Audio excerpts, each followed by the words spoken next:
So hello viewers, in this video we are going to discuss the poem Easter 1916 that has been composed by the Irish poet W.B. Yeats.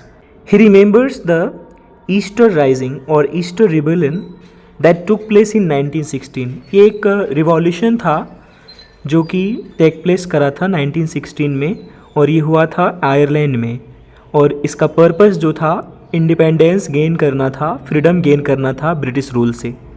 It was a nationalist rebellion that was led by a nationalist to gain independence from the British rule. जैसा कि मैंने कहा कि ये जो है एक nationalist movement था, एक रिबेलियन था जिसको लीड किया गया था किसी नेशनलिस्ट के द्वारा और इसका पर्पस जो था इंडिपेंडेंस गेन करना था फ्रॉम द ब्रिटिश रूल, अंग्रेजी सत्ता से. The leaders were executed eventually. हालांकि लीडर्स को जो है एग्जीक्यूट कर दिया गया था, इवेंचुअली मतलब आखिरकार. Yet they left a deep mark among the people. लेकिन फिर भी वो एक छाप छोड़ गए लोगों के बीच, लोगों के दिलों में. The speaker praises their dedication and bravery. Speaker जो है उनके समर्पण और उनकी बहादुरी को सलाम करते हैं, उनकी प्रशंसा करते हैं.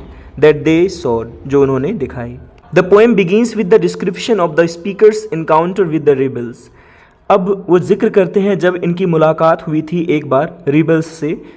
Their faces were filled with restlessness and emotions. उनके चेहरे पर बेचैनी और वो भावनाएं साफ दिख रही थी. फर्स्टली ही took them as ordinary people. शुरुआत में तो उन्होंने एक ऑर्डिनरी लोगों का समूह समझा उन्हें. Those who work in offices and shops, जो ऑफिसेज और शॉप्स में काम करते हैं. He wanted to make fun of them. वे उनका मजाक बनाना चाहते थे. Because he was not in a serious mood. He was not serious anyway. वो किसी भी तरह से serious नहीं थे इस वजह से. He thought that they were just living ordinary lives. और उन्हें लगा कि वे बस एक सामान्य जीवन जी रहे हैं. But now the things have changed completely. लेकिन अब इस घटना के बाद उनके विचार पूरी तरह से बदल गए हैं. They were all men and women whose dedication deserved praise and appreciation. उसमें जितने भी जो है महिलाएं पुरुष जो भी थे उनका जो डेडिकेशन है वो डिज़र्व करता था कि उनको प्रेज़ किया जाए, उनकी प्रशंसा की जाए, उनकी सराहना की जाए, उनको अप्रिसिएट किया जाए. They were from different fields. वो अलग अलग क्षेत्रों से थे. Some were school teachers while some were poets and artists. जबकि उसमें से कुछ poets और artists भी थे. Their will power was extremely strong. उनकी जो इच्छा शक्ति थी वो काफ़ी मजबूत और दृढ़ थी. लाइक हम कह सकते हैं कि they were well determined person. They were like unmoved stones. वो उन पत्थरों की तरह थे जो रास्ते से कभी हटते नहीं हैं. एक बार जो मतलब जो कमिटमेंट को लेकर जो काफ़ी ज़्यादा डेडिकेशन जो होता है वो उनमें दिखता था. Their work was extraordinary and they never wished to change themselves like other creatures and activities. और उनका जो काम था वो असामान्य था, वो सामान्य नहीं था क्योंकि उन्होंने अपने आप को कभी बदलने का नहीं सोचा था. जैसे कि लोग बदल जाते हैं, चीज़ें बदल जाती हैं, हमारे काम बदल जाते हैं. The speaker feels that the people who dedicate themselves to unchanging goals. Speaker को ऐसा लगता है कि जो वैसे लोग जो अपने आप को इन तरह के लक्ष्यों के लिए समर्पित कर देते हैं, they have to give up their ordinary lives. उन्हें अपना सामान्य जीवन त्यागना होता है. They have to avoid ordinary emotions and feelings. उन्हें सामान्य भावनाओं, इमोशंस हैं, उनका त्याग करना होता है, उन्हें अनदेखा करना होता है.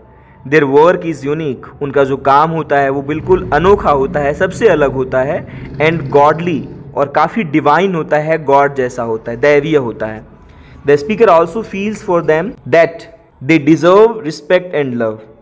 उनके लिए ये हम भी महसूस करते हैं कि वे रिस्पेक्ट और लव जो है डिजर्व करते हैं. He is still unable to accept their death. और वे अभी भी उनकी मृत्यु को स्वीकार नहीं कर पाए हैं.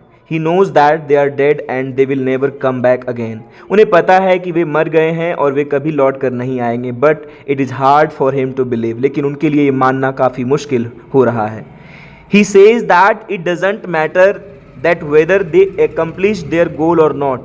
कि फर्क नहीं पड़ता उन्होंने अपने लक्ष्य को प्राप्त किया या नहीं किया। दे sacrifice themselves for the sake of their गोल, उन्होंने अपने लक्ष्य के लिए, वो भी उनका सिर्फ लक्ष्य नहीं था, उन्होंने देश के लक्ष्य के लिए, देश के लिए, अपने नेशन के लिए अपने जीवन को सेक्रीफाइस कर दिया, अपने लाइफ को त्याग दिया। And this alone is enough, और यही काफ़ी है। दे मस्ट बी प्रेज्ड, उनकी प्रशंसा अवश्य ही की जानी चाहिए, एंड ऑनर्ड, और उनको सम्मानित किया जाना चाहिए बाय ऑल ऑफ अस, हम सबों के द्वारा। Undoubtedly the event was tragic, स्वाभाविक है, इसमें कोई संदेह नहीं है कि घटना जो थी वो काफ़ी दुखद थी, but yet it successfully brought some positive changes, लेकिन इसने कुछ सकारात्मक जो है महत्वपूर्ण बदलाव भी लाया। The poem is all about admiration, praise, appreciation and celebration of their bravery, और उन्हीं लोगों की बहादुरी को सेलिब्रेट करता है ये, अप्रिशिएट यानी प्रशंसा की जाती है हर तरह से। It glorifies the heroism of Irish rebels, वो जो आयरिश रिबल्स थे उनके सेक्रीफाइस को, उनके हीरोइज्म को ग्लोरीफाई करता है, उसका तारीफ करता है, यानी एक तरह से उसके शान में कुछ कहना।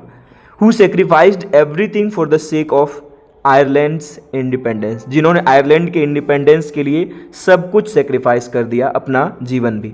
Although in the beginning he was against the violence that took place during the rebellion, हालांकि वो उन हिंसा के खिलाफ थे जो कि विद्रोह के दौरान हुए थे शुरुआती दौर में, बट नाउ ही रियलाइज्ड, लेकिन अब उन्होंने यह एहसास किया that it was nothing but the dedication, ये कुछ नहीं बल्कि उनके समर्पण ही थी, एंड सेक्रीफाइस, और उनका त्याग ही था। The bravery, commitment and attitude, जो उनकी बहादुरी है, उनका जो वादा है और उनका जो रवैया है, दैट दे हैड, जो उनके पास था, है ना, है तो अभी नहीं, वो जिंदा तो है नहीं, डिज़र्व प्रेज, और वे डिज़र्व करते हैं कि उनकी प्रशंसा हो, अप्रिसिएशन हो, उनकी तारीफ़ें की जाए, सराहना उनको मिले। The poem also speaks in favour of nationalists and freedom fighters, और स्वाभाविक है यह कविता जो है फ्रीडम फाइटर्स और नेशनलिस्ट के फेवर में बात करती है। They are the people who always consider their country prior to themselves, वे ऐसे लोग होते हैं जो अपने देश को हमेशा खुद से आगे रखते हैं। That was it, thanks for watching.